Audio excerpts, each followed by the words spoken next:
cempalaku pinangka seksi pinggiring talaga sun kancarke mrih sudane tangismu sore sapinggiring pangrasa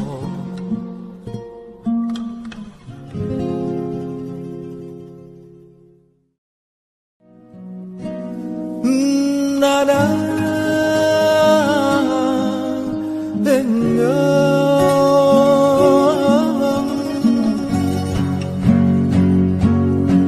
kelirku wayangku tumati janji keprak cempalaku pinangka seksi pinggiring talaga sun kancarke mrih sudane tangismu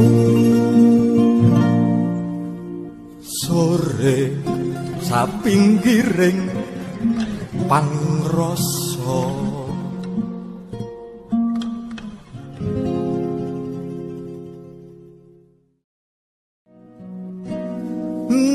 nana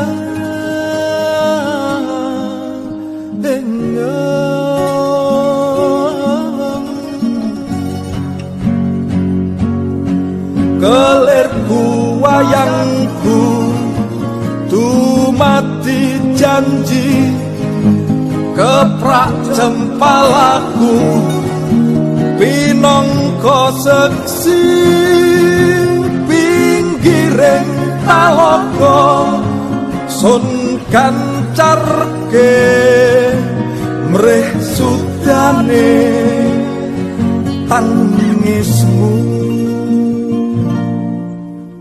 sore sapinggiring pangrasa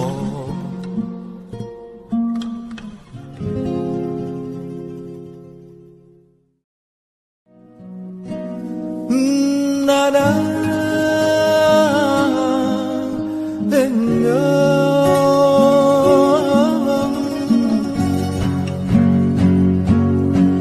kelirku wayangku tumati janji keprak cempalaku pinangka seksi pinggiring talaga sun kancarke mrih sudane tangismu sore sapinggiring pangrasa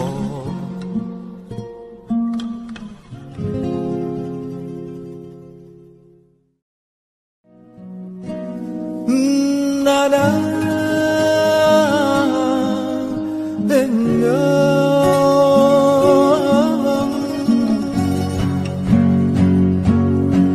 kelirku wayangku tumati janji keprak cempalaku pinangka seksi pinggiring talaga sun kancarke mrih sudane tangismu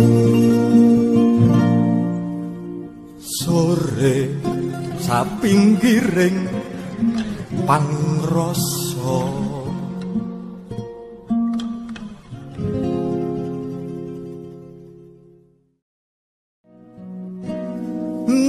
nana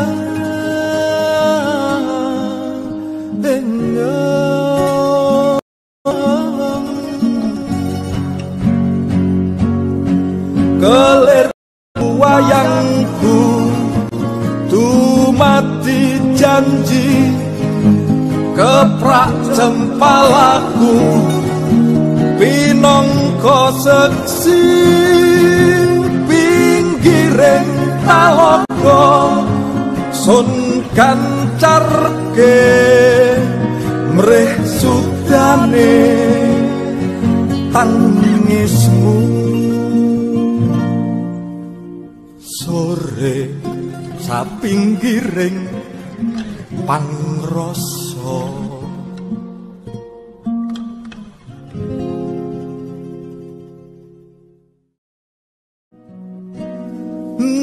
nana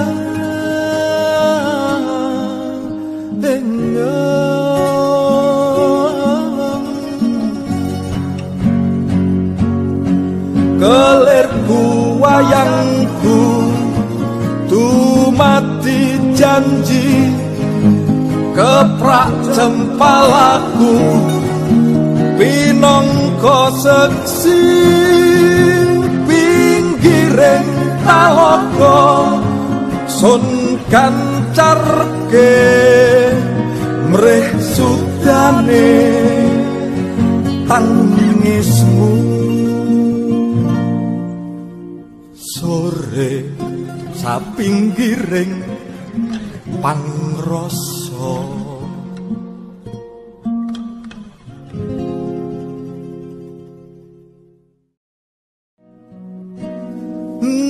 nana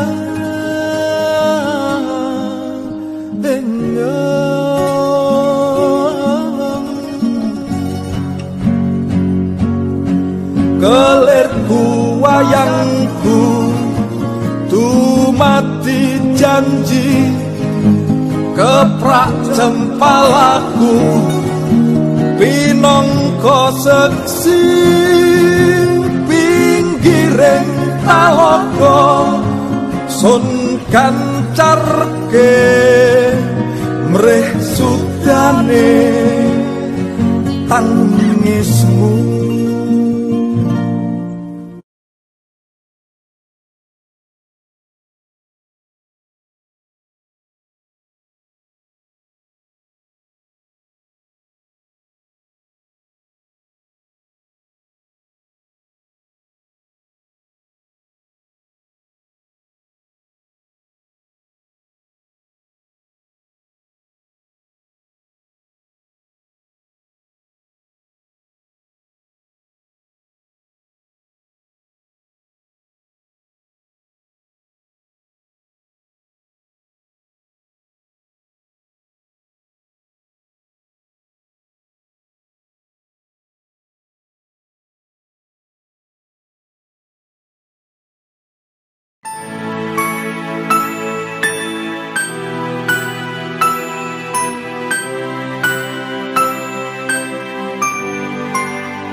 Assalamualaikum warahmatullahi wabarakatuh.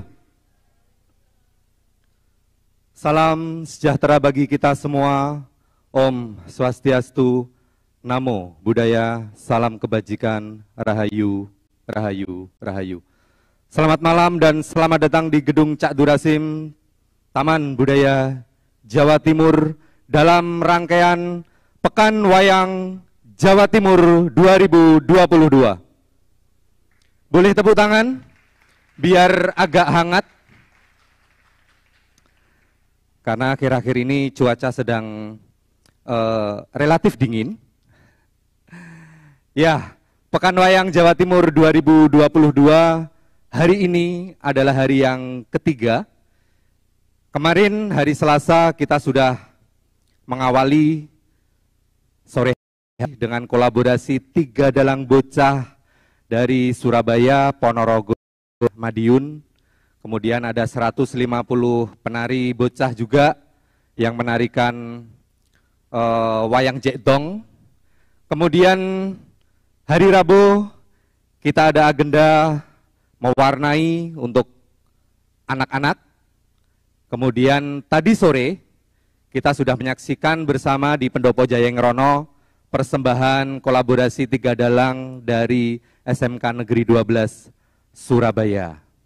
Dan malam hari ini sebentar lagi kita akan menyaksikan persembahan yang luar biasa juga, tapi masih dirahasiakan bentuknya akan seperti apa. Seharusnya teman-teman masyarakat Surabaya bisa menikmati ini dan memanfaatkan ini dengan sebaik-baiknya, karena besok Jumat, Sabtu, Minggu, dan hingga nanti hari Senin masih akan ada persembahan-persembahan yang luar biasa dengan 2 sesi di sore hari dan di malam hari.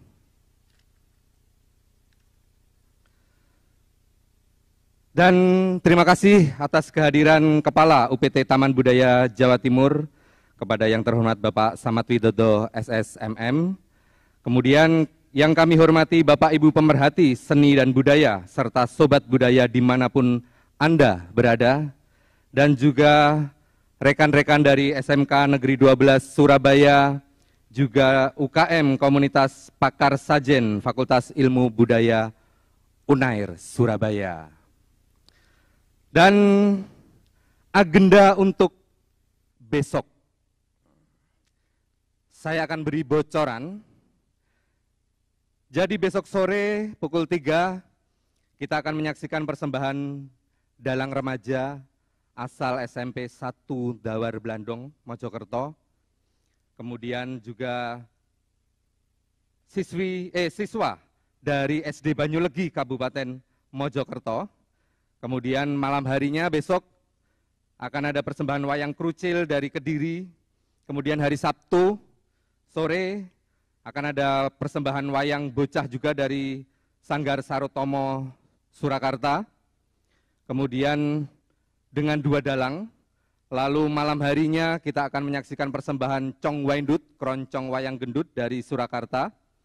Kemudian minggu sore minggu pagi kita akan bersama mengikuti workshop dengan pemateri Ki Wardono dari Mojokerto dengan sabet gagrak Jawa Timuran. Kemudian malam harinya beliau Ki Wardono akan mempersembahkan wayang kulit Jawa Timuran spektakuler dengan simpingan wayang terpanjang dan instrumen gamelan terbanyak.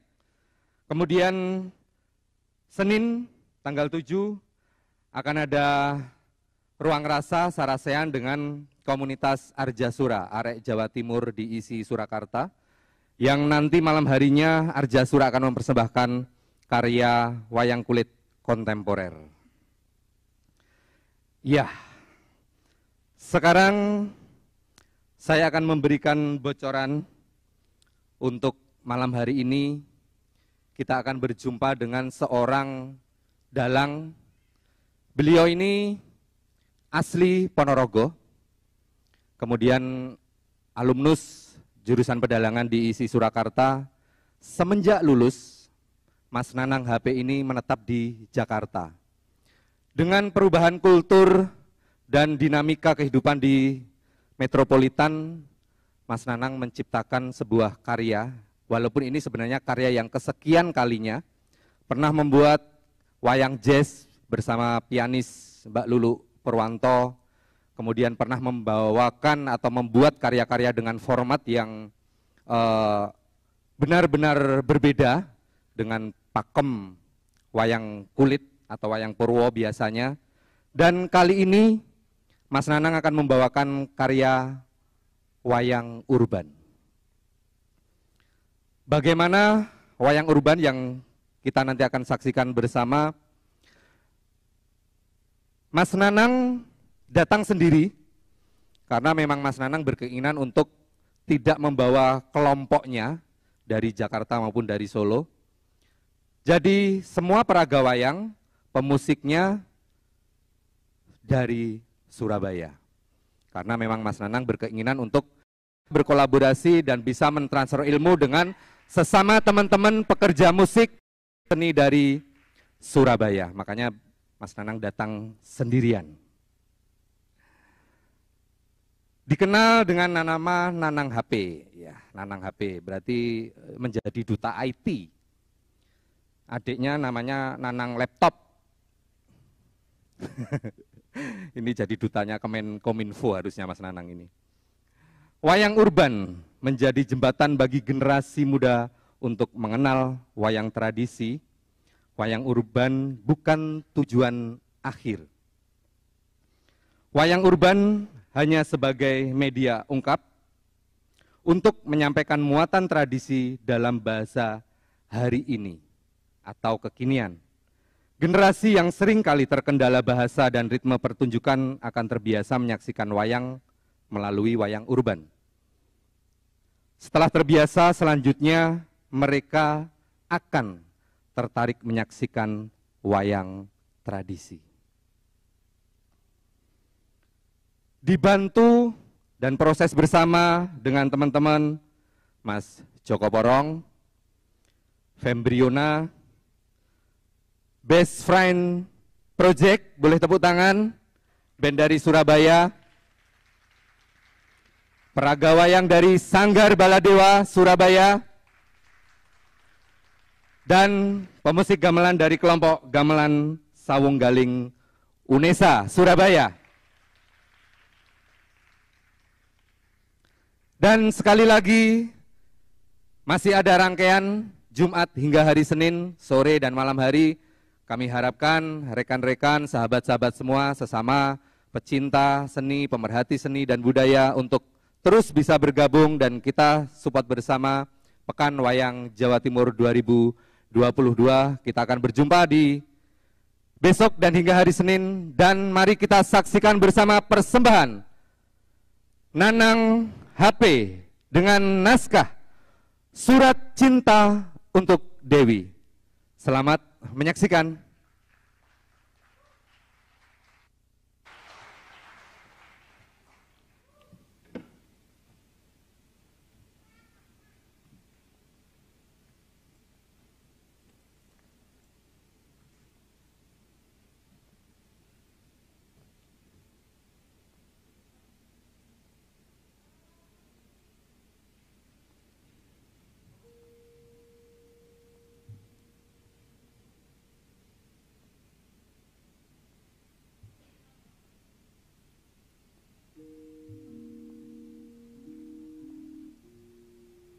Sritinon langening pamyat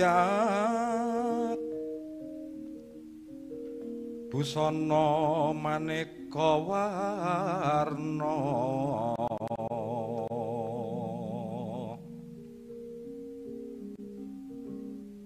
renggeng manik ratnabra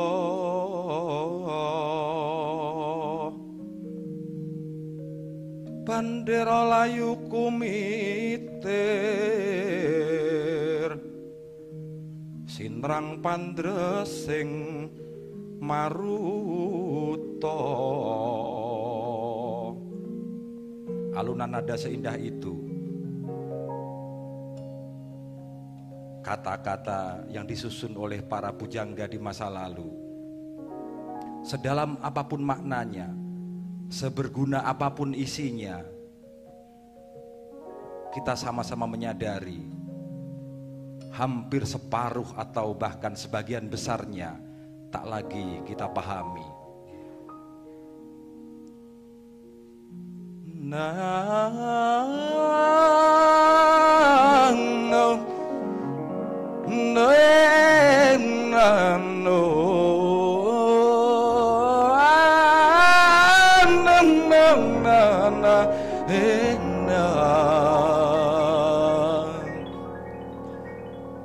Maka gunungan adalah putaran waktu, dan seharusnya putaran waktu inilah yang mengumpulkan orang-orang yang masih merawat cinta. Bila benar wayang masih terhubung dengan manusia, entah apakah kita yang harus mendekat padanya atau wayang yang kita mohon untuk mendekat pada kita.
Selamat malam semua. Assalamualaikum warahmatullahi wabarakatuh. Prolog wayang urban yang tadi itu, ya itu kita sedang berdalam-dalam, tapi sesungguhnya wayang urban harus dinikmati secara rileks. Kita ngobrol saja, terus ya karena kita sama-sama mengaku memiliki wayang, maka kalau mengaku memiliki mestinya kenal. Kalau kenal mestinya paham. Kenapa saya matur begitu ke penjenengan semua? Saya sering ketemu, terutama di Jakarta ya. Saya kan hidup di Jakarta, sangat heterogen. Ada problem anak-anak muda yang tidak lagi mengenal wayang. Mereka tahu ada wayang, tapi sepengetahuan mereka wayang itu tontonan orang tua. Wayang adalah konsumsi bapak ibu dan bahkan mungkin kakek nenek saja. Mereka amat sangat berjarak bahkan dengan wayang. Ketika kita bicara tentang masa depan negeri yang dikatakan di janturan wayang itu negara ingkang panjang punjung pasir wukir gemah ripah loh jinawi karto toto turaharjo, bunyinya bagus. Tapi siapa yang paham itu? Siapa yang paham bahwa panjang itu artinya panjang dawa pocapane, bahwa negeri itu diperbincangkan di mana-mana, punjung luhur kawibawane. Siapa yang mengerti bahwa negeri yang dicita-citakan itu adalah negeri yang dihormati oleh negeri-negeri tetangganya. Pasir bukir loh jinawi, pasir menyebut pada samudra. Indonesia dirangkai, 17.000 lebih pulau itu dirangkai oleh lautan. Wukir gunung, di negari ngukuraken pagunungan, ngiringaken pasabinan, nengenaken benawi, ngayonaken bandaran ageng. Seperti itu naskah pedalangan yang sudah sekian abad kita rawat tanpa kita tahu, atau tepatnya semakin kita tidak tahu apa maknanya. Ngungkuraken pagunungan, di belakangnya ada gunung, ngiringaken pasabinan, di sebelah kiri ada persawahan. Nengenaken benawi, di sebelah kanan ada sungai besar, ngayonaken bandaran agung, di depan ada pelabuhan. Itu sangat Surabaya, itu sangat Jakarta, itu sangat keraton manapun di Nusantara ini. Dan kini kita mulai menjauh dari air. Sungai dadi pepungkuran, aliran air tidak lagi menjadi ruang-ruang di depan rumah kita, tapi aliran air itu menjadi tempat kita membuang sampah, membuang limbah, membuang seluruh kekotoran-kekotoran. Dan laut masih sabar untuk menampung semua itu. Yang ada di tangan saya ini kayon, atau dikenal dengan gunungan. Ini terlalu serius gak rek ngene iki?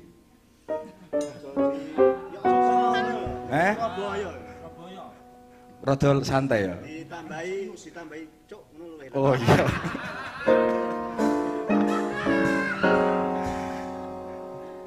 Sapa iki ana sing ngerti gak kaya ngene iki? Ora. Apa iki apa? Gunungan. Sik. Guyone engko lho, aja saiki sik. Piye. Nah, kalau yang ini tahu karena ini Unesa. Mas Didit yang main drum, namanya apa ini? Apa? Ini namanya apa ini? Ini loh. Kata-kata saya terbukti. Yang terlibat di wayang pun nggak tahu wayang itu apa. Ini jelas-jelas sering ikut wayangan. Iya, Wondok jenenge. Gedungan. Dibuat dari kulit apa? hewan. Hewan apa? Hewan sapi. Sering ikut wayangan kan? Ratu Ngastina sapa jenenge? Ratu, Raja Hastina siapa namanya? Padahal ini sinden loh Bapak Ibu. Tiap hari jejer ning gone dalange cerita suhrep topi tonan nggih negari pundi ingkang kaeka Adidasa Purwa lalu ora kaya nagari kang ginupit ing dalu mangke sinebat negari Ngastina Gajah Hoya Liman Benawi. Tiap malam dengar narasi seperti itu, tapi begitu ditanya negara Ngastina ratune sapa gak ngerti. Karena sinden-sinden sekarang main HP. Kalau gak lagi nembang, wow, TikTok. Berarti kalau kamu gerakan TikTok itu malah apal berarti. Apal nggak? Sing ngene iku lho apal nggak? Hafal banget kalau itu. Oke, kita relax, tapi ya begini, maksudnya saya mohon izin karena memang kita terkendala dalam hal pewarisan budaya ini. Sebenarnya nggak besar, kendalanya di komunikasi. Kalau kita mau meluangkan waktu untuk sedikit menjelaskan apa itu wayang, dan ketika cerita-cerita wayang itu kemudian dikenali dan dipahami oleh generasi muda, saya berkeyakinan kalau mereka nonton wayang itu rableng banget, jadi lebih tahan lah. Karena kalau nggak ngerti sama sekali, nonton wayang itu menikmati wayangnya bagus, dalangnya suaranya bagus, gamelane elok, wah itu megah, seni rupanya wayang juga bagus, tapi karena nggak paham, setengah jam, 1 jam pergi, karena nggak paham. Dan apa yang dibawa, kecuali kenangan pernah menonton wayang, meskipun itu pun bernilai. Tapi saya kira karena kita yang punya wayang, mestinya lebih dari itu. Ngaten, monggo sareng-sareng dalu menika tugur kula kancani ndongeng wayang sak mampunya, dan semoga setelah pergelaran ini kita semua bertambah tresnane neng wayang ya rek ya. Tambah tresnane dan bisa mengupayakan secara bareng-bareng piye carane wayang tangkar tumangkar dan manfaat dan maslahat. Allahumma amin. Nggih. Kita mulai ya rek. Piye. Lah iya, lah aku muridnya Mbah Husin Ilyas Mojokerto ya Karang Nongko. Oke ya. Dalang iku rek, pertama sing dicekelku cempolo. Cempolo dok. Nah, biasanya ngono. Nah, kalau di wayang nadanya apa coba? Oh iya. Dok. Itu kalau di pengetahuan pedalangan, jantung mulai berdetak, dok, artinya hidup. Habis itu nanti di sepanjang permainan wayang, dalang main keprak, cereng. Itu rasa keprak orek. Itu desir, itu aliran darah. Kayak ngono iku. Wes jantung berdetak, darah mengalir, waktu berputar. Nah iki hidup, pohon kehidupan. Kotak digebrak, keprak dijejak, jejak kaki. Gunung diputar, putarannya diselang-seling cahaya rata dikujur, sekujur liku hidupmu. Cahaya rata sekujur liku hidupmu. Ketika kayon bercabang ke kiri dan ke kanan, seperti pilihan-pilihan, karena seluruh pohon ini adalah isi dunia. Orang-orang dulu mengatakan pilihlah cabang yang mana saja, kalau benar hatimu itu merawat cinta, kita akan bertemu di pucuk yang sama. Ngono lho rek.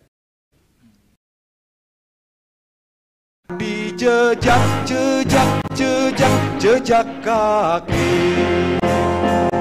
Gunung diputar,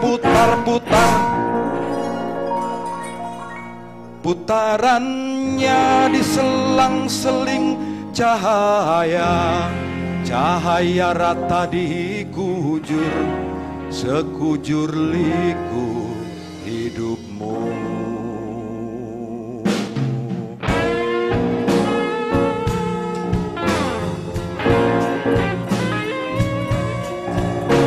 Menyang Jombang mampir sengon lemah geneng, tak sapa ngonane.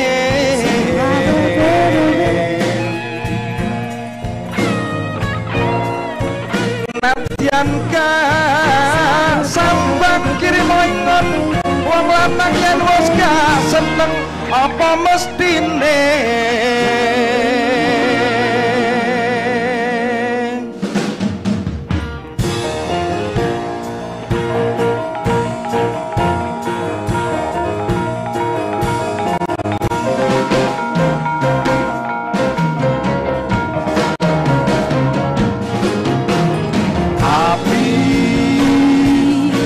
Atas kepalamu bayang-bayang di layarmu, nada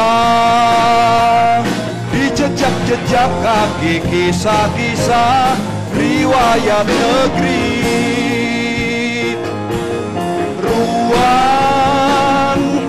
Ruang keluh kesahmu, kata-kata, janji-janji, mimpi. Bunga-bunga tidurmu kadangkala cuma bisu.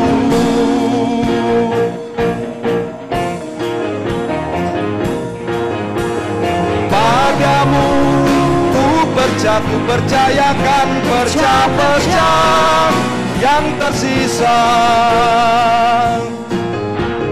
Suaramu di sana, kami di sini, saksi-saksi menunggumu.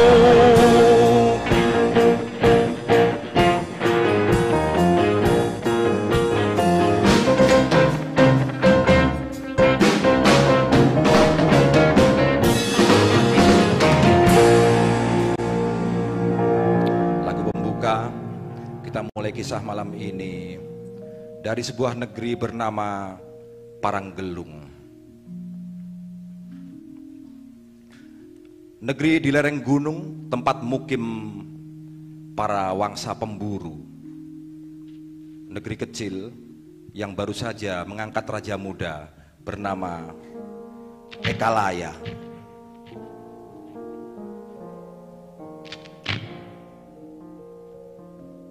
Ekalaya yang juga dikenal dengan nama Palgunadi. Sungguh pun ia telah diangkat menjadi pemimpin para pemburu di lereng gunung itu, di Paranggelung. Ia merasa bahwa berguru, menuntut ilmu adalah sebuah upaya yang tak mengenal akhir. Belajar tak mengenal umur. Ia mendengar di Hastina ada seorang guru strategi perang, guru para kesatria bernama Dorna. Hari itu ia pamit kepada Anggraini, istrinya, untuk pergi ke Sokalima, ke perguruan Begawan Dorna itu. Anggraini, istriku, aku sudah dipercaya menjadi pemimpin di Paranggelung, tapi kurasa ilmuku masih jauh dari cukup. Anggraini, izinkan aku pergi untuk meningkatkan lagi kemampuan memanahku. Kudengar ada seorang pandita yang amat pintar menuntun para kesatria, namanya Begawan Dorna. Perguruannya ada di Sokalima. Di zaman wayang ada seperti itu. Di zaman sekarang saya kadang ketemu sama pasangan muda, Aini misalnya, iya Eka, kan Anggraini manggilnya Aini, Ekalaya manggilnya Eka, iya Eka. Aku pamit ya, Dok, aku tak nerus ke S2, tak kota. Terus si itu, kenapa? Wong kita itu pengantin baru, Mas. Ngapain nerusin kuliah? Lu penting ini untuk karir, ini kan buat kamu juga. Iya Mas, tapi kan kamu di luar kota dan kita di Surabaya. Kamu nerusin kuliahnya mau di Jakarta, kan problem. Ya nggak apa-apa toh ini. LDR 2 tahun kan itu bisalah kita. Di hari ini menuntut ilmu menjadi masalah. Bagi orang-orang yang merasa cukup dan telah duduk pada kemapanan yang sudah membuat hidup mereka nyaman, menuntut ilmu dianggap telah selesai. Ketika gelar sudah ditulis, ketika standar berapa dia harus dibayar juga telah ditulis, waktu itu pula kewajiban untuk terus belajar atau setidaknya mempertahankan pengetahuan yang sudah dikuasainya bukan lagi menjadi kewajiban. Tapi Ekalaya tidak begitu. Raja muda itu bersikeras untuk pergi ke Sokalima. Bila begitu aku ikut, Kakang Ekalaya, ajak aku. Kau akan menderita, Anggraini. Aku pergi ke Sukalima bukan untuk berfoya-foya, bukan untuk bersuka-suka. Kau akan menderita. Cintaku padamu lebih besar dari seluruh penderitaan yang ingin kau sampaikan, yang ingin kau katakan padaku, Kakang Ekalaya. Jangan remehkan cinta seorang perempuan. Untuk urusan cinta, perempuanlah juaranya. Karena cinta perempuan selalu menjurus, sedangkan cinta laki-laki selalu memancar. Ngono rek, ngerti ra maksudku? Sik sak jelaske ben ngerti. Cinta perempuan itu menjurus. Iya, cinta perempuan itu menjurus, makanya cintanya total, sebab menjurus satu arah. Iku sebabnya perempuan itu luwih setia daripada cowok. Wis itu ngaku ya gitu, ndak ngaku gitu. Nah, cowok cintanya memancar rek. Sehingga cowok itu lebih berpotensi selingkuh. Ya cuman selingkuh ya tetep karo cewek lah itu. Iya toh, mulek itu di situ. Cuman pembelaannya cowok, bapak-bapak, ibu-ibu, teman-teman, kenapa cowok itu auranya memancar? Kenapa cinta cowok itu memancar? Karena cowok dilahirkan untuk berguna. Jadi perempuan itu menjurus powernya besar untuk mendorong si cowok supaya si cowok ini memancar terus duwe guna neng masyarakat, ngono lho rek. Iki tepuk tangan ini. Bukan kata-kata saya, ini saya menyarikan dari dalang-dalang sepuh. Oke, kita mulai dari perjalanan Anggrani dan Ekalaya menuju ke Sukalima.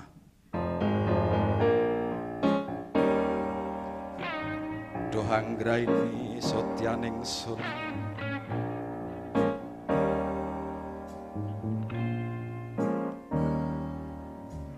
di tepian tebing kali yang bening masih terbentang titian yang ditautkan jadi jembatan.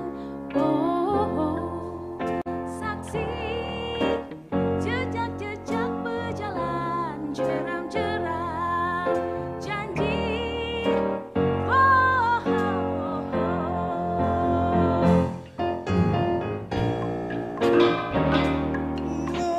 Ilmu iku kalakone kanthi laku. Di pucuk ranting dahan yang kering kami ikatkan, ilalang yang dikalungkan jadi hiasan. Suri kuda para pejuang, julang-julang mimpi.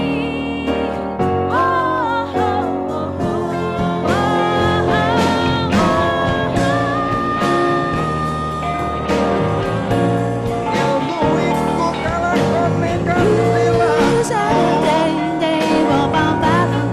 Kasih lawan kasih.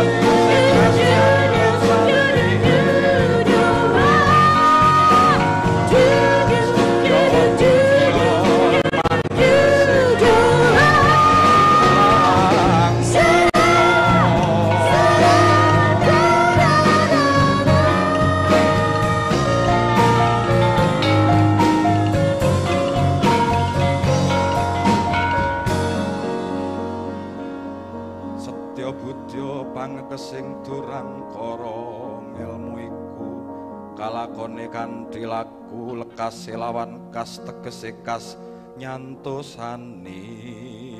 Setya budya pangekesing durang kara. Saking negeri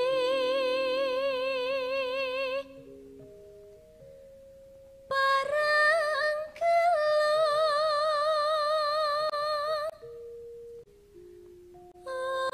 miring nut guru lagi.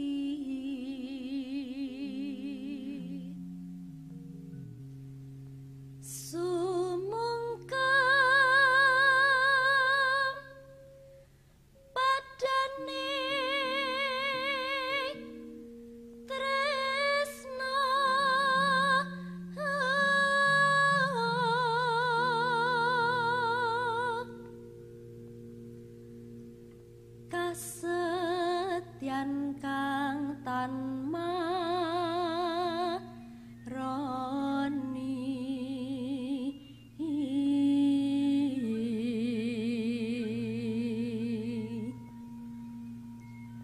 datan metang pringgabaya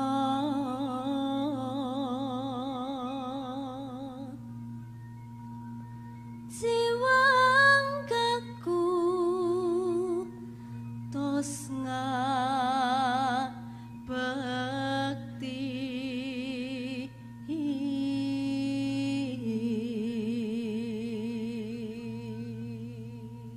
Itulah kesetiaan Anggraini, saking negeri Paranggelung, umiring nut guru lagi. Dari negeri Paranggelung mengikuti suamiku, sumungkem padaning tresno, kasetyan kang tan maroni, bersujud di kaki cinta. Kasetyan kang tan maroni, kesetiaan yang tiada mendua. Datan metang pringgabaya, kata Anggraini, tak berhitung lagi mara bahaya. Jiwang gaku tos ngabekti, lahir batin tos pure murni, mengabdi, bukan mengabdi dalam arti menjadi budak, bukan itu, tapi bersetia pada kewajiban sebagai istri Ekalaya. Ekalaya menghadap Dorna hari itu. Guru Dorna, aku Ekalaya, aku sungguh amat mengagumimu, Guru Dorna. Izinkan aku bersujud di bawah telapak kakimu. Aku akan berguru padamu. Apapun yang apapun yang kau minta, tentu akan kuserahkan padamu, Guru Dorna. Tolong terimalah aku, Guru Dorna, terimalah Ekalaya, manusia bodoh dari Paranggelung, pemburu muda dari Paranggelung ini. Tapi Dorna, guru para Pandawa dan Kurawa itu terlanjur bersumpah hanya akan mengajari Pandawa dan Kurawa saja. Dorna hanyalah seorang pendatang di Hastina, dan lalu dia diberi pekerjaan. Pada waktu itu, Sang Mahatma Bhisma meminta kepada Dorna untuk bersetia. Dorna hanya diperbolehkan untuk mengajari Pandawa dan Kurawa saja. Maka demi Ekalaya meminta untuk belajar pada Mahaguru Dorna, Pandita Sokalima itu berujar, Ekalaya,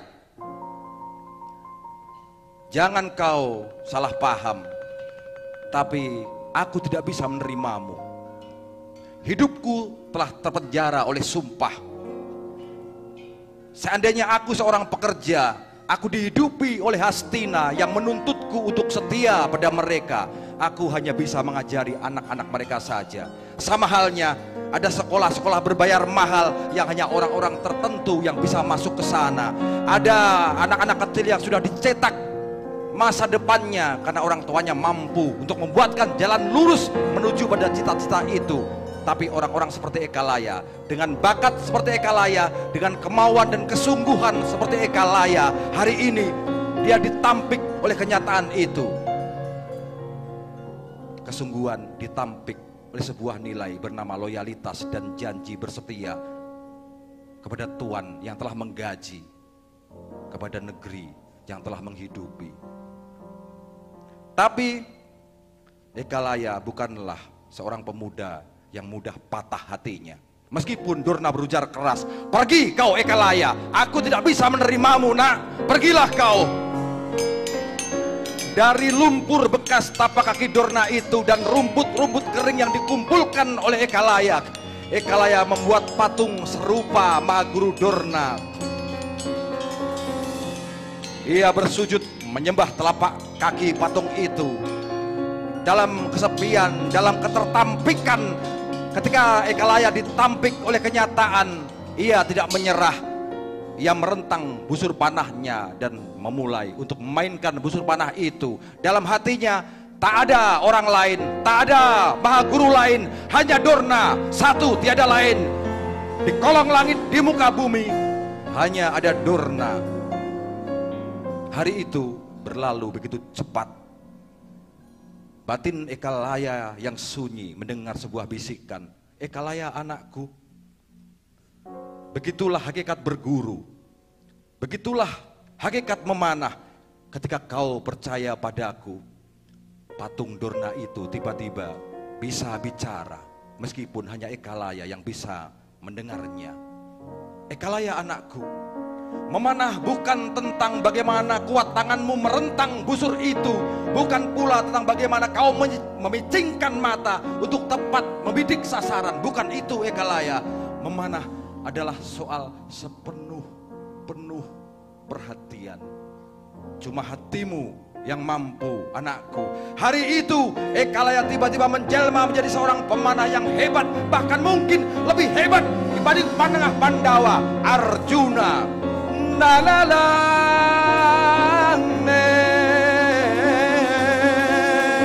Di kejauhan Arjuna mengintip Ekalaya dengan takjub dan cemburu.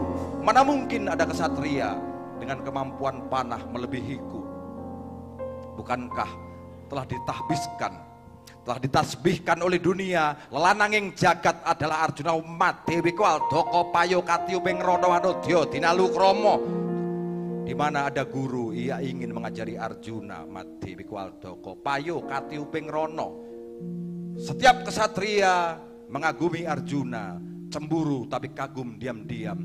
Wanodyo dinalu kromo, setiap perempuan memuja Arjuna. Tapi hari ini ada Ekalaya yang membuatnya gusar. Kesatria manakah kau? Kenapa kemampuan panahmu seperti itu? Perkenalkan, namaku Ekalaya, Raden. Aku hanyalah rakyat biasa dari Paranggelung. Orang menyebutku seorang raja muda, tapi sungguh bukan seperti itu. Aku hanyalah pemimpin sekawanan pemburu. Namaku Ekalaya. Siapa yang mengajarimu memanah, Ekalaya? Kau lihat sendiri Raden Arjuna, aku belajar sendiri. Hanya patung inilah temanku. Patung yang kau buat itu, aku merasa mengenalinya. Tentu kau mengenalnya karena kau adalah murid kesayangannya. Aku membuat patung Guru Dorna di sini. Betapa terkejutnya Arjuna mendengar itu. Arjuna pergi dan seperti bocah kecil ia mengadu pada Dorna. Dorna guruku, kenapa ada kesatria lain yang memiliki kemampuan panah bahkan melebihiku? Apakah benar kau telah mengajarinya, Dorna guruku? Siapa orang itu, Arjuna? Aku tidak pernah mengajari siapapun kecuali Pandawa dan Kurawa. Tidak ada, Arjuna. Tapi di luar sana guru, ada seorang mengaku Ekalaya. Kurasa cara dia memanah sangat mirip denganku. Mana dia? Antar aku ke sana. Ekalaya menemui Guru Dorna.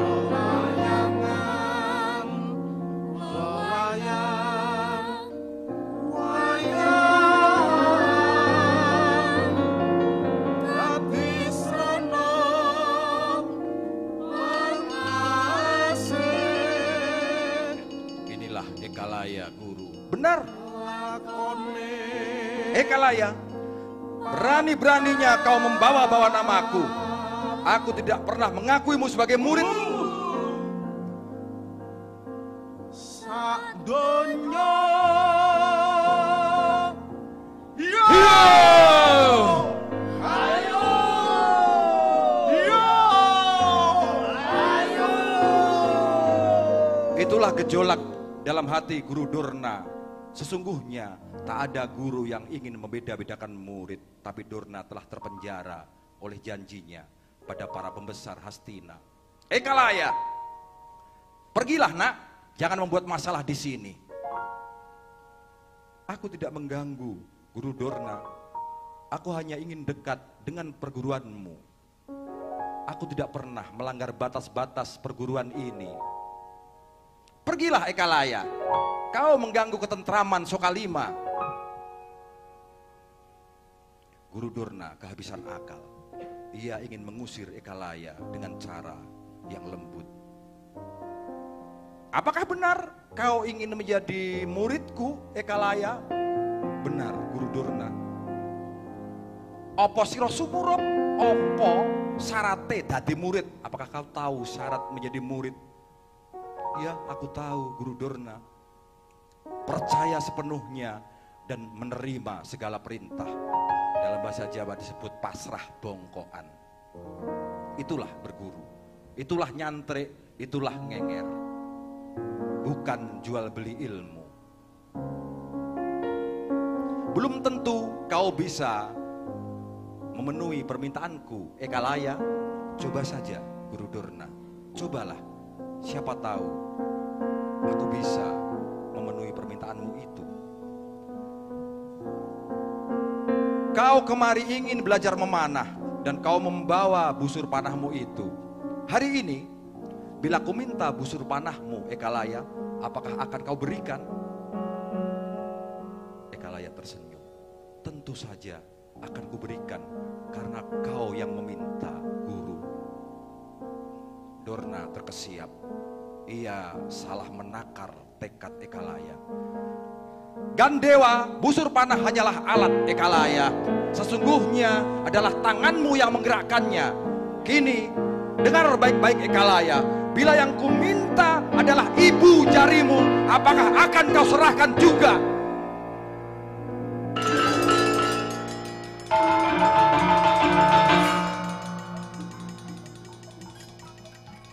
Dikejap itu, tanpa diduga oleh Guru Durna, Ekalaya mengeluarkan sebilah pisau dan memotong ibu jari tangan kirinya.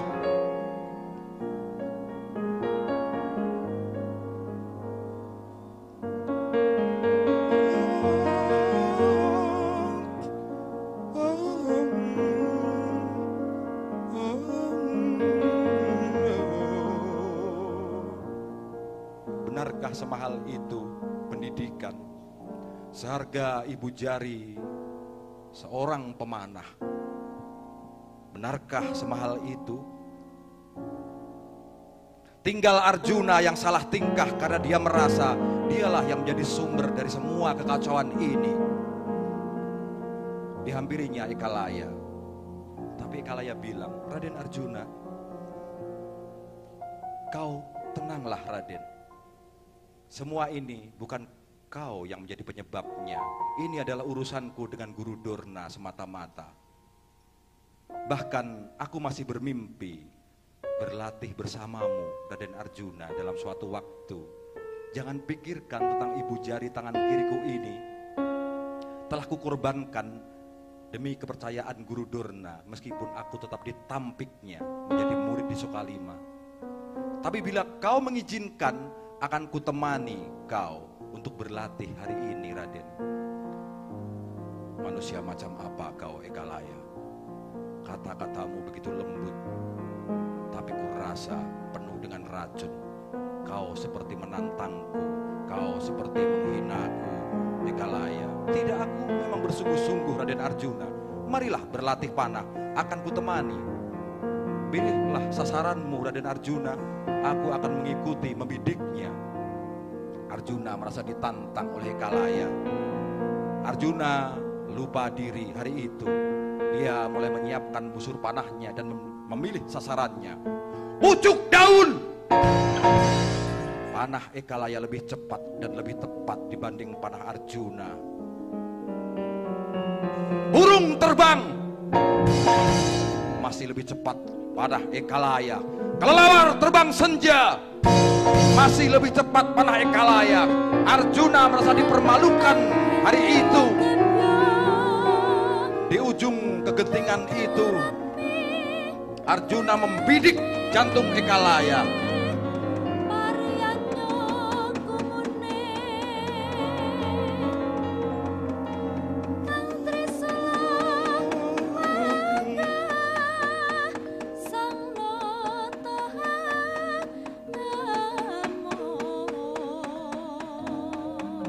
Kenapa kau membidik jantungku, Raden Arjuna? Ekalaya, kau tahu maksudku. Bagi kesatria, lebih baik mati dibanding menanggung malu. Kau telah mempermalukanku dan aku tidak bisa menerima itu. Panahmu selalu lebih cepat dari panahku. Sekarang aku membidik jantungmu. Buktikan bahwa panahmu masih lebih cepat dari panahku. Ayo angkat busur panahmu, Ekalaya. Ekalaya kemudian mengangkat busur panahnya, mengimbangi panah Arjuna, membidik dada Arjuna.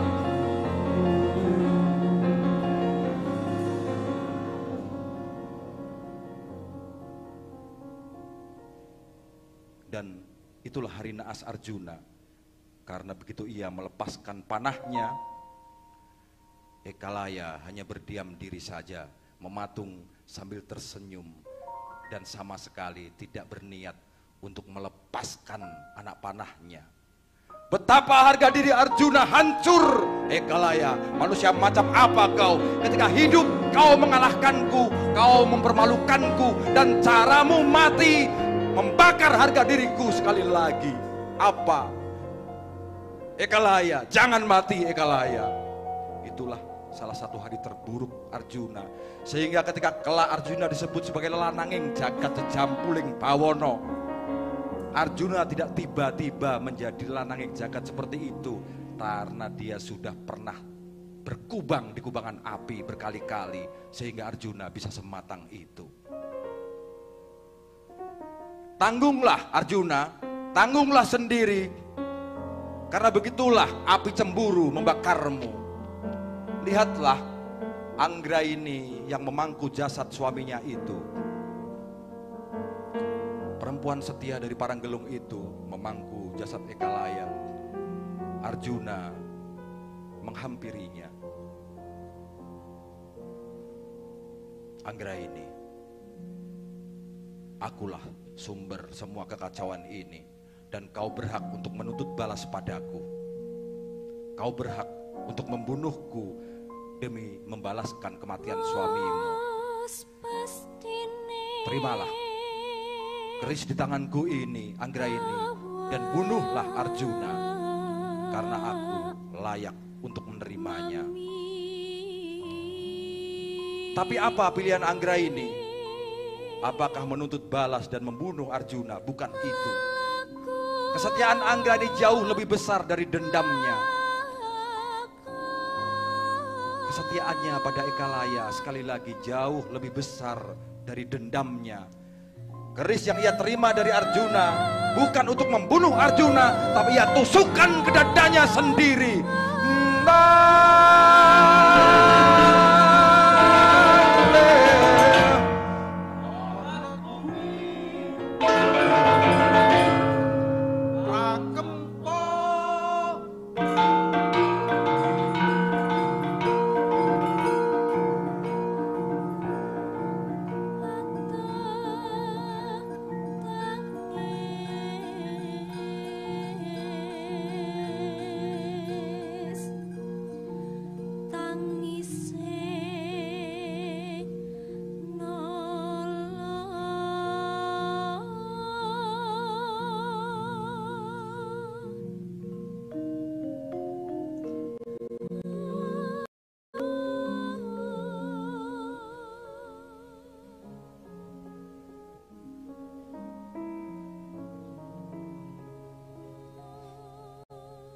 Sejoli itu mati. Dan sampai hari ini yang merasa kehilangan masih bisa dihitung dengan jari. Sungguh pun kisah itu telah berkali-kali digelar oleh para dalang. Tapi kehidupan di layar sungguh, meskipun sudah amat dekat dengan kehidupan kita yang menginjak bumi ini, belum benar-benar sedekat itu. Tapi setidaknya kisah-kisah seperti ini mengingatkan lagi kita pada pesan-pesan orang tua di masa lalu. Ono dino, ono tresno. Meskipun terkadang cinta memang harus mati bersama, seperti Anggraini dan Ekalaya. Tapi bahkan ono dino, ono tresno itu mulai dilupakan. Karena kita makin mudah untuk merasa lapar dan haus. Lalu yang kita kenal adalah ono dino, ono upo. ada hari ada nasi. Padahal dulu dimulai dari ono dino ono tresno, ada hari ada cinta. Hari ini ono dino ono upo ono daya ono kerja ono donya. Ada kerja lalu ada harta. Kita mengejar kekayaan dan lupa menaruh cinta. Kita lupa meletakkan cinta ada di mana dan kadangkala kebingungan untuk mencarinya. Disitulah rasa mudah sakit dan terbunuh. Rasamu mati, rasaku ya mung padha padane. Hati loro rebut bener padha-padha matine.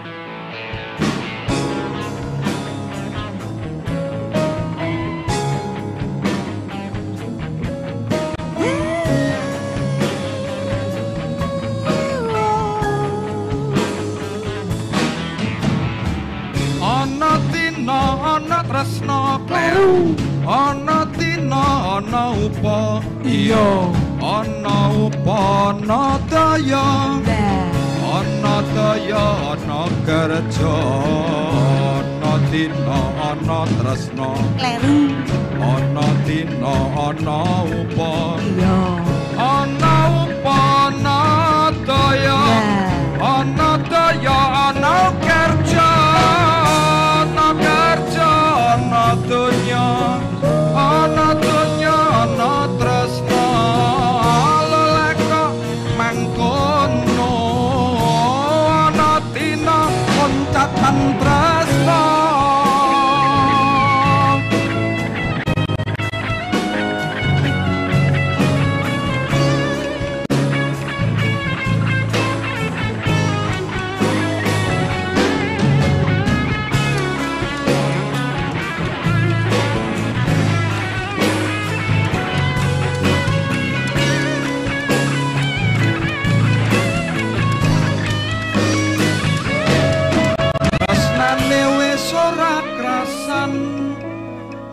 Separan-paran tresnane wis ora krasan minggat separan-paran tresnane wis ora krasan minggat separan-paran tresnane wis ora krasan minggat separan-paran.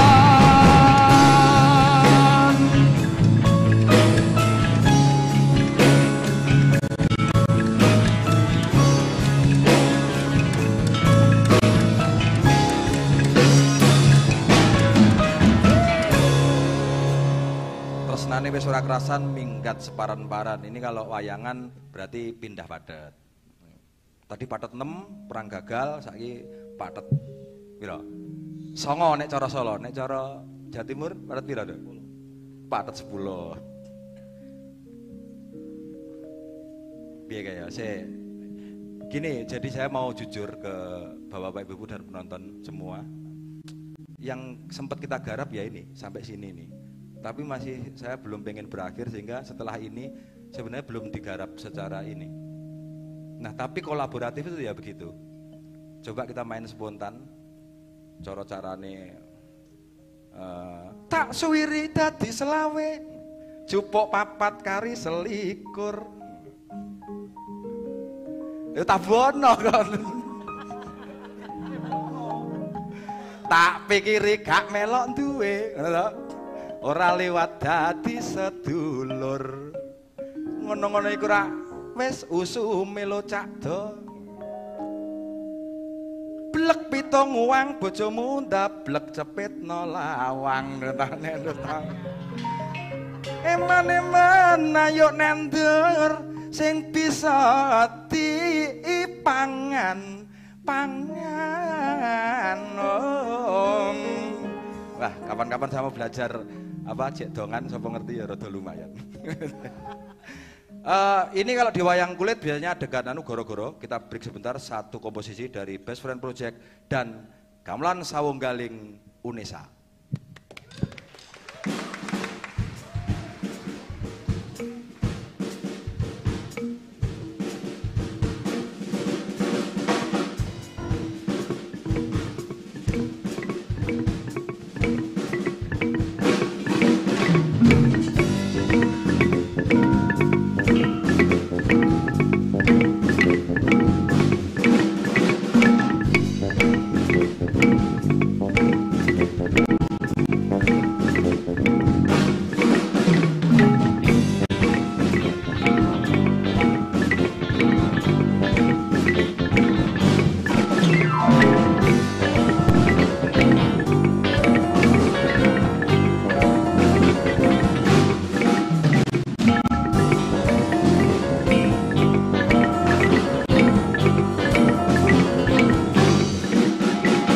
Dunia penuh warna, lukisan cerita, dan kita pun menanti walau tak bersama. Ku di sini, kau di sana, merangkai kata di dalam satu cerita. Ayaya, ku di sini, kau di sana, merangkai nada di dalam satu alunan. Ayaya, ayaya.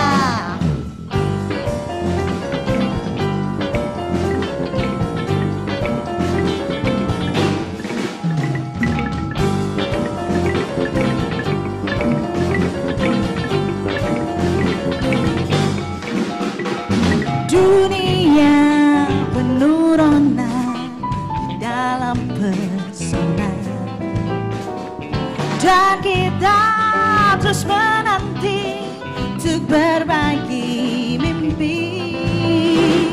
Ku di sini, kau di sana, merangkai nada di dalam satu cerita. Ayaya, ku di sini, kau di sana, merangkai nada di dalam satu alunan. Ayaya, ayaya.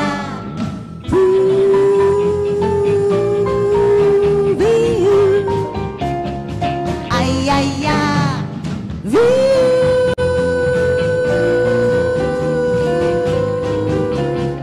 ayaya, ayaya, hey.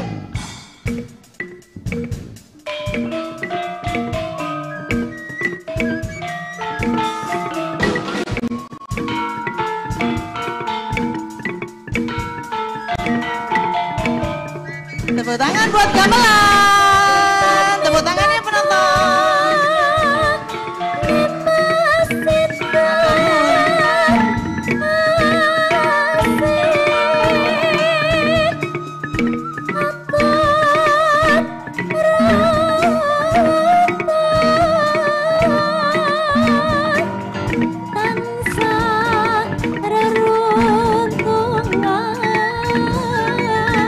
Siden kita, Dea, tepuk tangan buat Dea.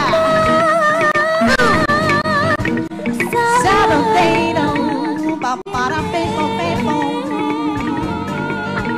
tatadedo, sapapo pepo, paparapepo.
Best Friend Project Gamelan Sawunggaling iki arek-arek Pragawa yang tak irit metu.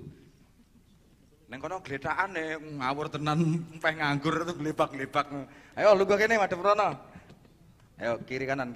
Kita mulai dari sini. Yang tadi cerita tentang Ekalaya Anggraini. Kita masuk ke cerita Dewi Kunti. Judulnya kan Surat Cinta untuk Dewi. Nah, Pak Samad izin karena adik-adik sekarang tuh nggak mengenal surat soalnya, Pak. WA, paling pol WA. Mongko WA itu ndak ada bau harumnya, ndak ada tekstur kertasnya, ora ono sidik jarine sing ngirim lah, kira-kira begitu. Kadang ya dihack barang. Ya toh. Maksudnya ngene.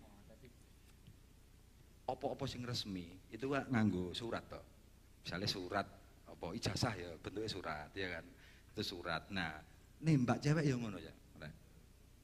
Kenapa yang dulu itu dianggap lebih serius kalau nembak cewek? Soalnya nganggo layang, Rek. Resmi. Surat lho, di apa ngirim layang. Iku ora sembrono, Rek. Kertasnya milih, warnanya milih, parfumnya milih. Itu nulis surat satu, itu bisa suatu buku itu entek. Soalnya kok salah diksi, kecorek sithik, aduh, kerek buang. Kayak ngono. Pernah maca surat? Kamu kelas berapa? Kamu Sony kan ini? Kelas berapa sekarang? Wis pacaran urung?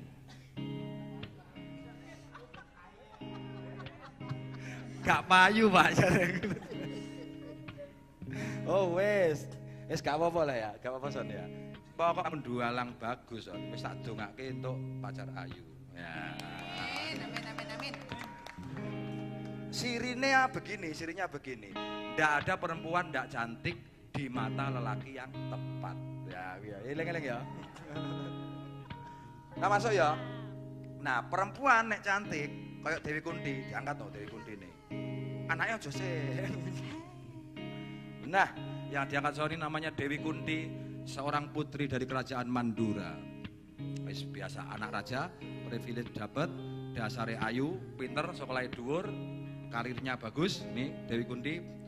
Cuman diceritakan bahwa Dewi Kunti ini hamil. Meteng hamil sebelum waktunya.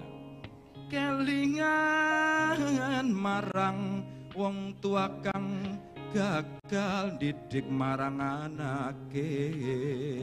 Wah, dadi kelingan almarhum Mas Slamet Gundono kalau begini nih. Yen bunga pada diraya, yen miskin ditinggal lunga. Hormat para golanggeng Mas Gundono.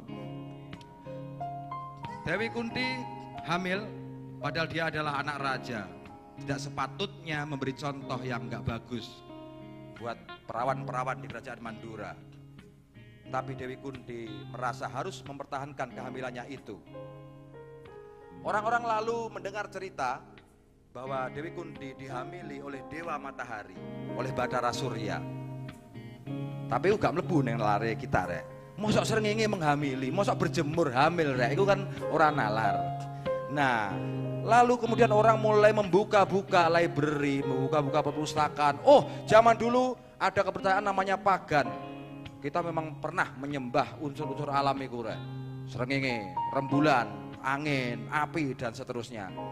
Maka kemudian ada yang bilang bahwa kehamilan Kunti ini disebabkan oleh Pandu, seorang pangeran ngendi? Sekolah ngendi Pandu? Nah, Hastina ya. Ngomong rasa samping-samping. Dari pangeran Hastina bernama Pandu Dewanata. Tapi banyak orang bilang Pandu tidak berani untuk bertanggung jawab karena masih terlalu muda. Dadine isih banget nome, hati-hati rek. Ojo enggak sek bebas, ojo ya, ojo. Resmi dewasa dhisik mapan uripe rabi lagi masuk ke itu. Ngundak kaya Pandu dan Kunti ini. Pandu enggak datang. Waktu sudah janjian sayembara pilih itu yang ditunggu-tunggu Pandu. Ketika sebelum dia lahir sebenarnya ini anaknya lahir, Pandu yang ditunggu-tunggu enggak datang-datang sampai harus nanti setelah lahir ini diadakan sayembara pilih untuk mencarikan jodoh Kunti ini. Nah, bayi kecil ini yang kemudian dinamakan Karna, iki rek, dinamakan Karna, katanya karena lahir dari kuping, tapi ya saya termasuk yang ora percaya. Mosok lahir kok kuping ya toh. Saestu. Lugu banget aku seneng aku tresno karo awakmu iku. Wis muga-muga dadi dalang apik kabeh iki. Apik dan laris. Amin. Nah, untuk laris kudu apik ya kuwi syaratnya apik. Ngabehi ya. Bayi kecil ini yang harus dipisahkan dari susuan ibunya karena keberadaannya akan membuat aib di negeri Mandura. Dan sesungguhnya ketika kisah-kisah itu digulirkan dari generasi ke generasi, pernah ada seorang ibu menghanyutkan bayinya, tapi sungguh karena sebab yang berbeda-beda bukan. Kunti karena tidak berdaya, ia harus menjaga nama baik negerinya.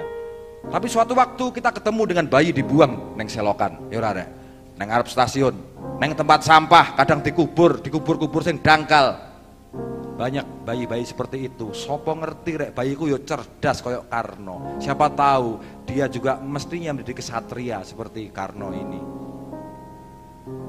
Tapi Karno harus dipisahkan dari ibunya. Maka senja itu Kunti pergi di pinggiran sungai Jamuna, yang sungai itu mengalir atas cucuran air matanya sendiri. Jadi Kunti ku nangis dadi kali rek. Anake digalekke nang kono. Mesane to. Karno iku sampai gede ditangisi ambek mboke rek. Mergo Kelly ku selawase dadi bocah, mergo sungai niku ya cucuran air matanya ibunya itu. Dijake coba kaya ngopo nek Kelly.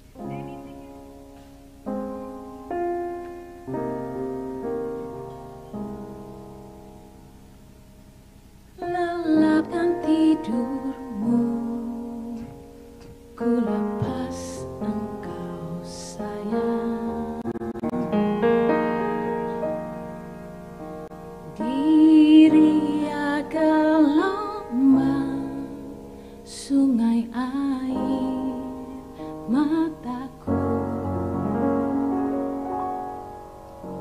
bermimpi indahlah dan semoga waktu mempersatukan kita.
Bayi kecil itu hanyut dan lalu terdampar di sungai di pinggiran Hastina. Ditemukan oleh suami istri bernama Adirata dan Rada, pasangan kusir dari negeri Hastina. Adirata adalah seorang kusir. Bayane mau direk. Ditemukan oleh Rada. Iki totoke Rada iki. Ya, bayangkan ini Ibu Rada. Nah ini. Oh, itu tuh Rada rek. Silian ya. Nyamar. Oh, lucu bapakmu. Karena kecil adalah bocah yang cerdas. Ia sungguh peka. Ia merasa bahwa Rada dan suaminya Adirata bukanlah orang tuanya yang sesungguhnya. Anak Kelly ditemu. Pada suatu malam si bocah ini yang sekarang sudah sekitar ya 6-7 tahun, 8 tahun, sempat nguping pembicaraannya Rada sama Dirata suatu malam. Dia nanya ke ibunya, aku kah dulu bocah terbuang yang kau temukan, terhanyut dan terdampar di bebatuan. Anakku, jangan kau begitu. Siapa yang telah meracunimu? Karena kau itu anak kami. Jangan dengarkan kata orang. Tapi kenapa tadi malam ku dengar engkau mengatakan dia bocah yang sengaja disingkirkan. Dia bocah yang sengaja disingkirkan. Maksudnya siapa, Ibu Rada? Bocah yang sengaja disingkirkan itu siapa? Itu aku kan? Bukan itu, bukan kamu. Siapa yang telah meracunimu dengan kalimat-kalimat seperti itu? Jadi bukan aku, bukan kamu karena. Lalu siapa? Nah, ini Rada menutupi toh supaya ini tidak tahu. Ngapusi lah. Jadi gini karena oh bohong kamu. Di desa sebelah ada perempuan hamil karena diperkosa oleh raksasa. Orang tuanya malu. Jadi waktu anaknya itu melahirkan, bayinya dibuang. Jadi bukan aku, Ibu, bukan. Nah, kau itu anak kami. Sudah. Ini sudah larut malam. Tidur ya. Lalu Rada pergi. Tapi karena tahu bahwa Rada berbohong. Aku tahu malam telah larut, tapi kenapa mata tak jua terpejam.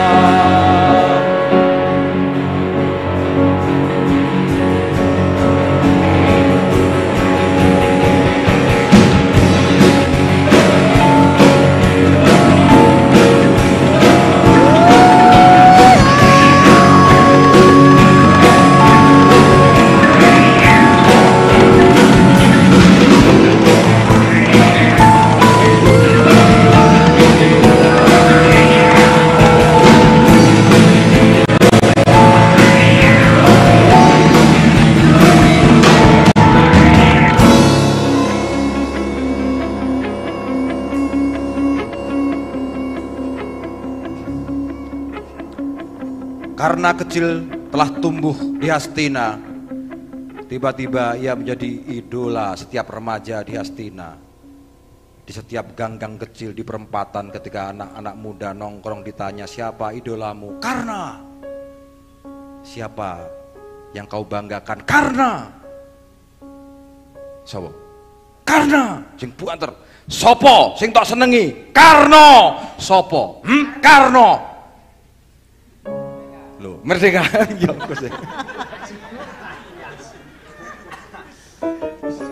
ya kalau wayang yo ngono.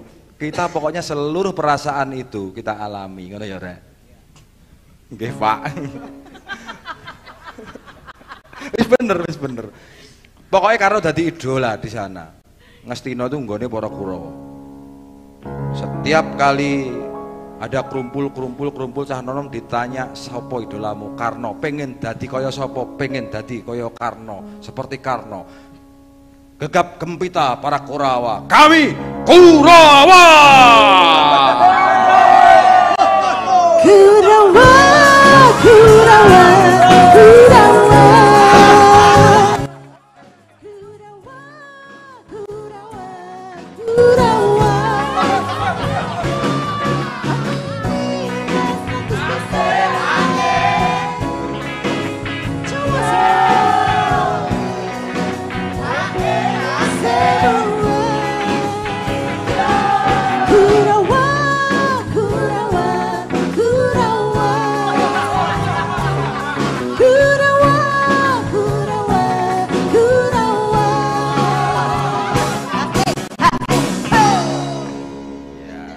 Tepuk tangan untuk teman-teman dari Sanggar Baladewa tadi.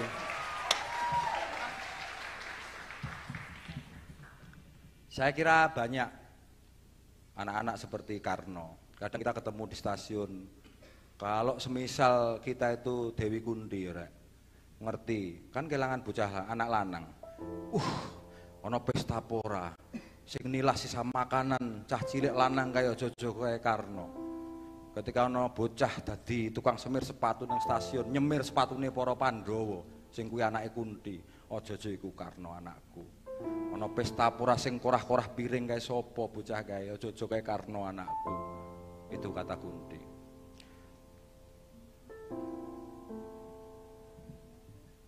Tapi bukan cuma Kunti. Banyak ibu memiliki kerinduan seperti itu. Banyak perempuan memiliki kerinduan yang hanya bisa disimpannya sendiri. 3 menit ini ingat kerinduan kita masing-masing. Satu komposisi dari Fembriona sebelum kita masuk ke cerita yang terakhir, yang berikutnya, Rindu. Sebuah lagu tentang rindu yang mekar dan kembang. Sejak kau pergi tinggalkan desir angin di dedauan.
tangan untuk Febriona.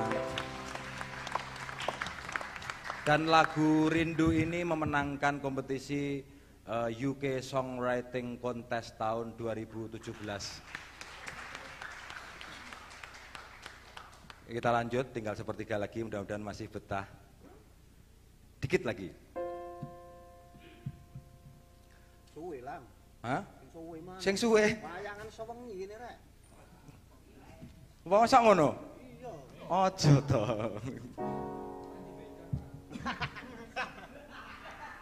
Ora njaluk tambah to? Enggak, yo. Oke. Gak enek kok. Bukan cuma Kunti yang memikirkan karena anaknya. Di generasi lain ada pula seorang ibu yang terpisah dengan anaknya, namanya Arimbi. Perempuan keturunan raksasa, ibu dari Gatotkaca. Gatotkaca semenjak bayi telah dicetak untuk menjadi pahlawan, telah dicetak untuk menjadi pasukan Kahyangan. Waktu itu Kahyangan Suralaya diserang oleh Kalapracona dan Skipu. Bayi kecil yang masih disusui oleh Arimbi diminta oleh para dewa. Tentu saja Bima, ayah dari Gatotkaca, meradang. Kenapa harus bayi merah itu? Kenapa yang kau pertaruhkan adalah anak-anak kecil itu? Kenapa bukan kami, para orang tua ini yang telah kenyang makan asam garam kehidupan? Mereka belum tahu apa-apa. Kenapa anak-anak kecil itu yang kau korbankan? Anakmu tidak akan menjadi korban, Bima, kata Narada waktu itu. Kami justru sedang membangun kejayaan untuknya. Percayalah padaku. Kresna bilang, ukuran Kahyangan dan ukuran di muka dunia ini beda, adikku. Kebenaran manusia selalu bisa dilihat berbeda dari sudut yang beda. Maka kalian saling bertentangan. Tapi dewa-dewa itu, Wenang Murba dan Wenang Pinurba, merekalah penguasanya. Mereka lebih tahu apa yang baik untuk anakmu. Begitu kata Kresna. Maka Gatotkaca seperti anak-anak yang sudah memiliki cetak biru untuk masa depannya. Masuk sekolah, les, kumon. Tapi sekaligus bocah-bocah seperti itu kehilangan waktu. Gatotkaca dimasukkan ke kawah Candra di muka, dan hari yang sama ia muncul sudah pada sosok pemuda usia belasan gagah perkasa. Ia tidak pernah mengalami rasanya main lumpur, main layang-layang, menangkap capung, mencuri mangga tetangga dengan kawan-kawannya. Gatotkaca kehilangan masa kecil itu. Ia hanya cetak untuk menjadi mesin perang saja. Dewa-dewa sekejap, sesaat setelah bayi Tetuka diceburkan ke kawah Candra di muka, Narada memerintahkan mereka untuk memasukkan seluruh pusaka Kahyangan terhebat agar melebur dengan tubuh Gatotkaca. Terbang tanpa senjata. Jreng ngono lho rek, iki senjatane lemparke ning kawah Candra di muka. Terbang tanpa senjata, terbang sayap. Gatotkaca terbang tanpa sayap. Di tradisi rak ya ngono rek. Ngono saiki mbur. Terbang tanpa sayap.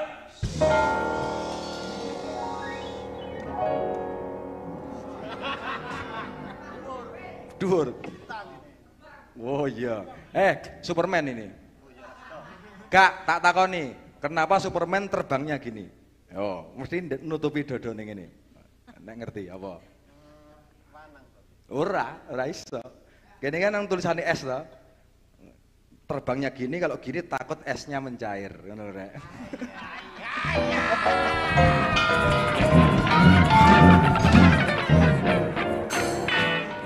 Ternyata lucu Kakang nih daripada Cong Wendut besok.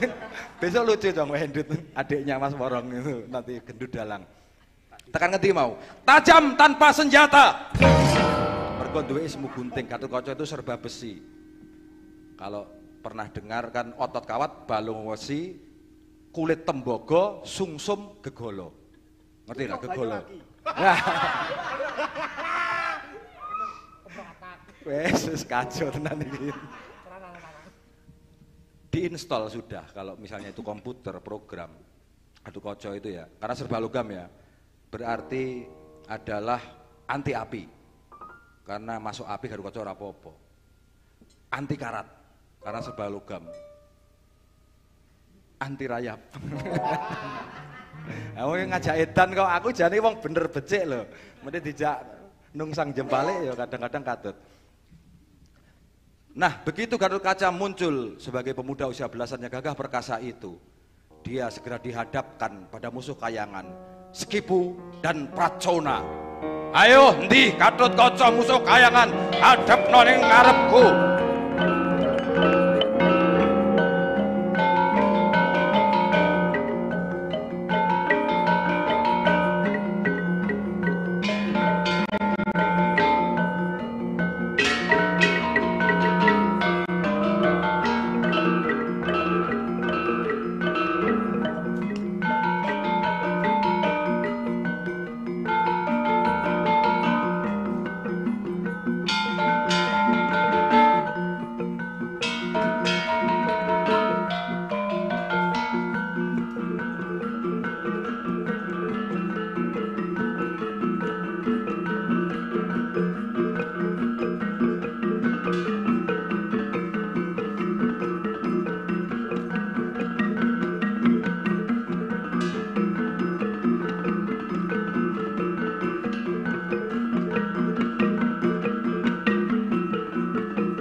Raksasa pecundang itu dengan gampang ditaklukkan oleh Gatot Kaca.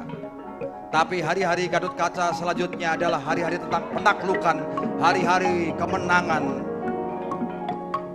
Arimbi kehilangan Gatot Kaca, Kunti kehilangan Karna, Arjuna kehilangan kesempatannya untuk meminta maaf pada Anggraini dan Ekalaya. Tapi Arjuna memang tidak sempurna.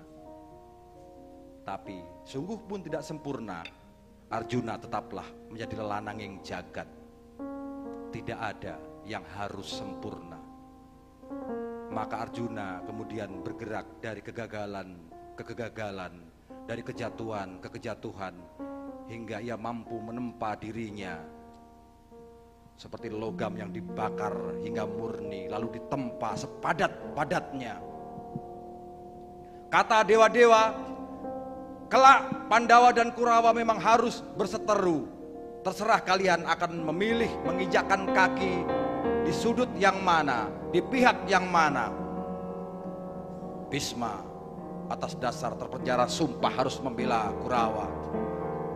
Sengkuni dengan segala akal licik tipu dayanya, Kresna dengan seluruh pengetahuannya di pihak Pandawa.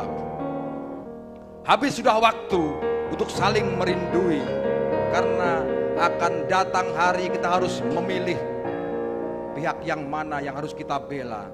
Hari itu perang terlanjur pecah di Kurusetra.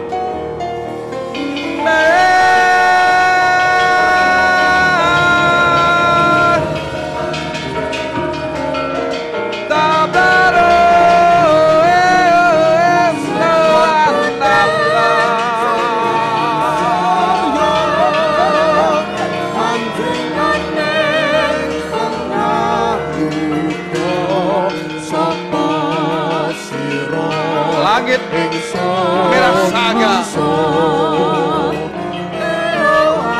ribuan senjata menebas jutaan nyawa. Dendam dan amarah menjelma serbuk membusuki udara. Mayat-mayat terpuruk di kubur-kubur yang dangkal, sebagian terserak terlantar. Hari itu Bhisma di pihak Astina, Seta Tararat Sangka di pihak Pandawa. Bhisma berjaya, Seta Utara Pratsangka terguling, terbanting, kotor. Hingga hari naas Bhisma tiba, perempuan bernama Sri Kandi menjadi naasnya. Ia dengan satu saja anak panahnya menembus jantung Bhisma yang harus mengakhiri sumpahnya atas dendam Amba dalam kisah yang penuh dengan kenangan lama. Perang belum usai. Dornagu, Pak Guru, para Pandawa dan Kurawa itu telah menggelar siasat Cakravyuha.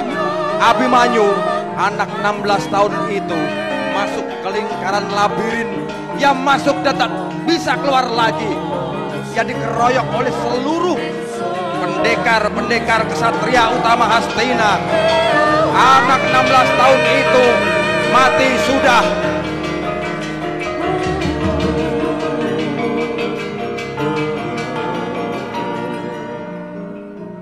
Abimanyu telah mati. Terlalu muda untuk mati. Abimanyu mati di Kurusetra.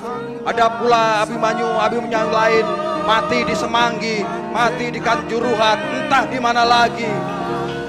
Anak-anak muda yang masih harus mengejar mimpi-mimpinya terjebak pada kerumitan dan kegentingan. Sehabis kematian Abimanyu, Gatotkaca merasa hidupnya tak ada gunanya lagi. Ia harus menuntut balas. Gatotkaca gelap mata sudah. Ia mengamuk di Kurusetra. Sing kemliwer tak potol dase. Sanggang Surya manjing aneh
sapa sira ingsun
Adipati Karna telah bersiap dengan senjata kunta.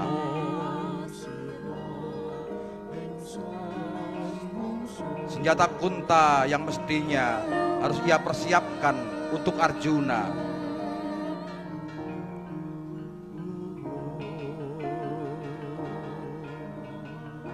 Kunta harus dilepas malam ini.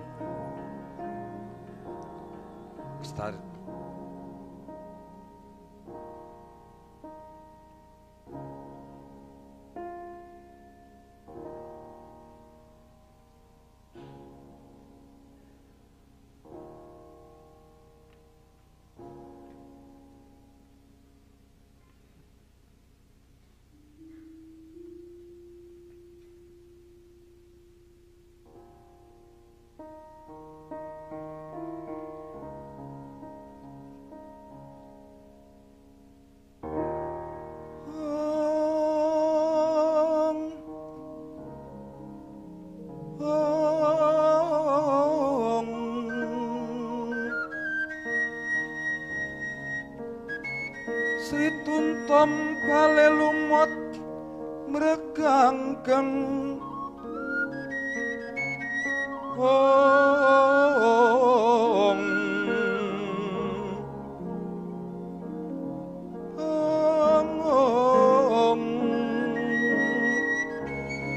Ojo sira nangis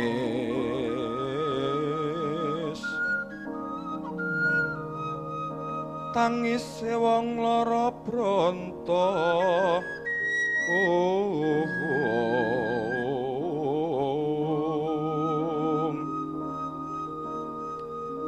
anak sirna bapa bela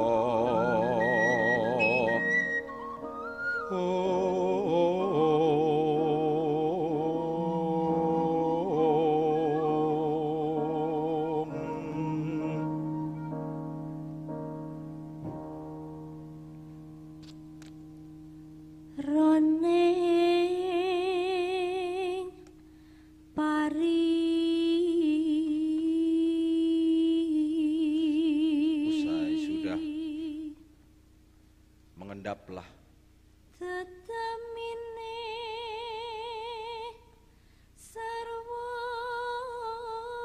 mengendaplah di dasar paling dasar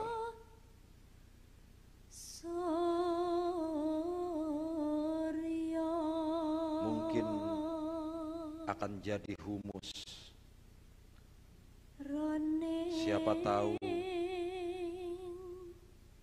akan jadi semak yang bisa saja melebat menjadi belantara. Kalaupun ada di antara kita yang dibelenggu oleh dendam dan di Tegal Kurusetra kita telah mengubur berjuta-juta senjata tajam di sana, sesakit-sakit dendam. Semoga kelak tumbuh sekadar ilalang, duri-duri kecil saja, luka-luka yang gampang sembuhnya.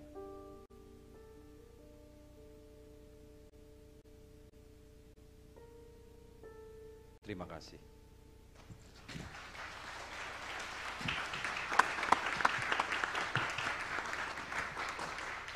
Terima kasih atas kesabaran dan cintanya. Satu nomor berarti terakhir untuk untuk kita balik lagi nginjak tanah setelah saya ajak untuk ya mungkin ya kita pokoknya mengembara dikit-dikit dan ini sungguh saya sarikan dari seluruh konten-konten dan seluruh muatan-muatan dan seluruh peninggalan-peninggalan baik yang berupa serat maupun tutur dan seluruh sumber dari yang sedang kita perbincangkan di sini adalah tradisi, we love tradisi.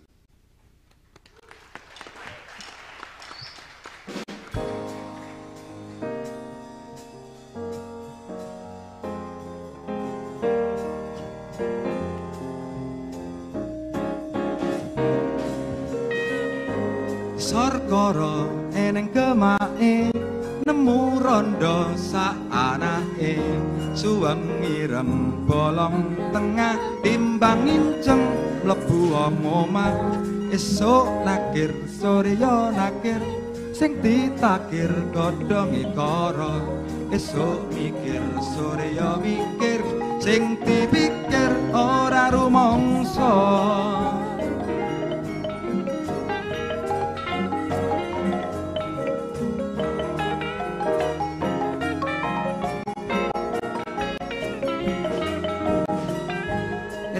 Kali kulon ya kali tengah-tengah ana wate etan kemati kulon kemati yen ditimbang padha abote dalan seperti lumpati ajurmu murti tekati kodhong waru bolong ngombo cahayu sing duwe sapa Best Friend Project.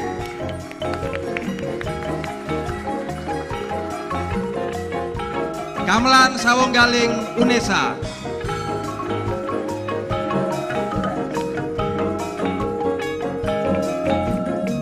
Sanggar Baladewa.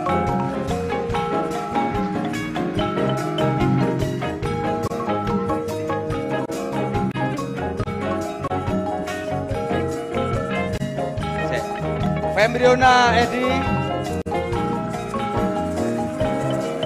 Dan di sana ada Joko Porong.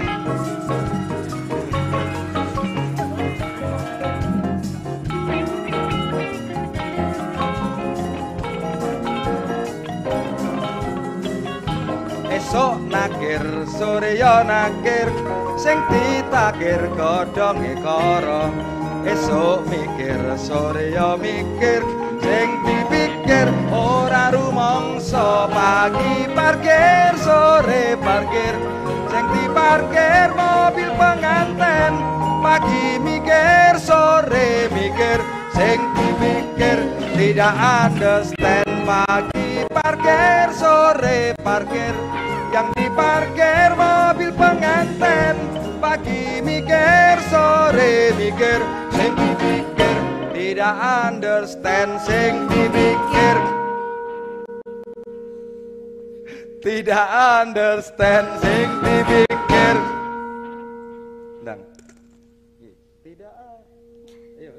Tidak understand. sing dipikir misunderstanding. Sing dipikir ora rumangsa, ora rumangsa.